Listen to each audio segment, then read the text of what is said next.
What a great way to begin this segment. Believe, Do it, make Nolan. believe. I throw out a topic. D-Rose says whether he buys it or not. Nolan Arenado, great moment there for the Cardinals and their season-opening win. Make believe or make believe, Nolan Arenado will have a postseason at-bat in 2025. Oh, I'm going to believe it. It's not going to be in a Cardinal uniform, but he goes on. There's options out there. I know it's opening day. I know he's got the no trade. The Astros, did they revisit that? I understood where he was coming from in the offseason. You're watching Tucker walk out the door, Bregman walk out the door, what direction they going in. So he says no originally. I wonder if that resurfaces. Yankees, Seattle, there's options out there for him. Yeah. So, yeah, I'd like to see him get one. I already had a great deal of respect for Nolan Arenado, but the way he handled himself in spring training in light of everything that was swirling around, both him and the organization, it could have made it weird, but you know what? To both of their credit, they just put their head down and, hey, let's get ready for this. Quality people in that clubhouse. That's for sure. Go out and be a pro. All right, this tweet here from AJ Cassavell covering the Padres. Fernando Tatis, multi-stolen bases last year, 0. Multi-stolen bases in 2025? Well, he had 1 yesterday. And Tatis saying afterwards, last year I was standing on 1 leg. You can really see how healthy I am right now. Believe or make believe that Fernando Tatis Jr. will be a top 5 MVP finalist this season. I believe it. That's a big ask in the National League. There's a lot of great players. Listen, you know how I feel about Fernando Tatis. If he's healthy and motivated, he's one of the best players in the game.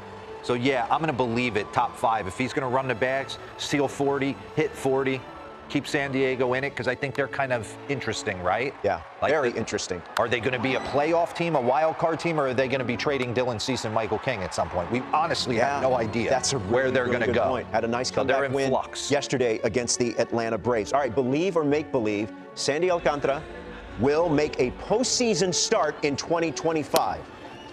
Again, I'm an optimist. I'm going to believe this. He makes the most sense. He will be the number, if he's right and healthy, and based off yesterday in spring training, he looked incredible.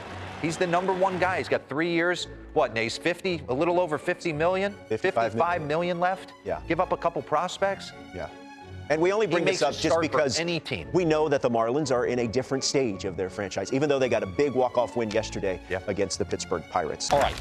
Day number 1 of our baseball-y and un-baseball-y plays of the day. We start with un-baseball-y, and we start with O'Neal Cruz. And, Chris, he just had a rough day. Pirates-Marlins 4-2 in the 8th. Overthrows. This is the pet peeve now. Overthrowing the cutoff man. Even look at IKF was in there imploring him, please hit the cutoff man. Watch on the replay. What happened here? Yeah, right here. You're going to see IKF jumping up and down, say ball to 2, ball to 2. And this is, I guess, the thing that hurts you when you throw 100 miles an hour from center field. You feel like you can throw anybody out, but he double pumps right there. You see Stowers doesn't even have to slide into home plate, so the throw should never be made. Keep the run on first base because the next guy who comes up gets a base hit and it ends up tying the game. The next guy, that guy would score a run. Then next inning, tie ball game. Cruz with just a bad read on this, Jake. What happened here? Look at that, and then lost the ball? Yeah, it's seeming like he's having a bit of trouble adjusting to center field. What I go back to is just using your head before the play happens. You got to know in these plays that you've got a 1-2 run lead, and we're playing to what the scoreboard says. Again, he's a shortstop going to center field, but we thought, anyway, I think that the general feeling was like he was past that he was going to be smooth. It doesn't look smooth right now. Yeah, he just found himself in between right there. Well, the first mistake was a mental mistake, and those are the ones that you're trying to avoid. The physical mistakes right there, they're going to happen from time to time. He found himself a little bit in between. Either you go and you try to make the catch, or you play off, let it ricochet off the wall, and get the ball back in. Again, little things. We talk about the mental things. That's the things that we talk about here on the baseball awareness plays. As we go to baseball-y plays, this is Padres-Braves, 1st and 3rd, 2 outs. There's Manny Machado. Chris, pick it up. Yeah, I love this play so much. It doesn't seem like a big play, but it's the first inning.